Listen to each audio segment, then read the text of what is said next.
I guess I've always done little arrangements, take a song and put my own little spin on it, kind of thing.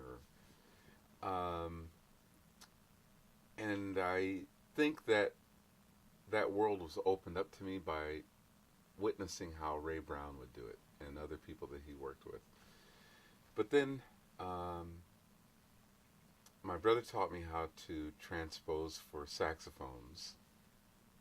And at Indiana University, I'm sure I picked up on things there, but I never took any composition or arranging courses there. But I knew enough things that when I was in Basie's band, one night the announcer, I was practicing backstage, and the announcer or somebody in the band said, "Come on, guys, show's going to start."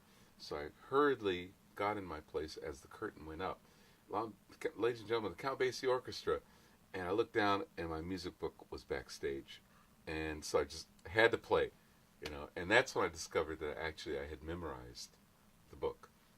So from that point on in Count Basie's band, I had the book there, but I didn't really use it.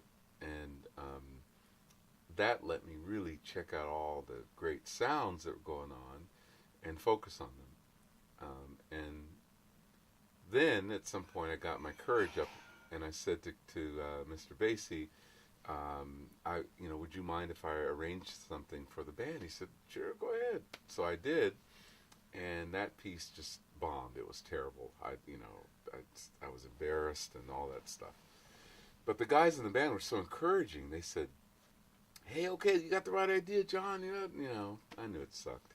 But anyway, I on a break studied one of the recordings that one of the songs we played every night was called Splanky, and I loved the shout chorus of that. So I basically tried transcribing it, just writing out everything I could hear, looking at that, studying that, and figuring out how to make some of those same sounds happen. And I wrote a second piece, brought it in. It was called Blues for Stephanie, and the guys enjoyed it. They recorded it. That album got a Grammy and all that stuff. So I was encouraged by all that good stuff to just keep doing it. I got a lot of help from the guys in the band. They showed me, how to encourage me to write a transposed score, for instance, instead of what's called a C score or a concert score. All these things I learned from them. That's really where I got bit by the writing bug. And then after that was just stealing, getting little tips and lessons from all these great people. I remember living in.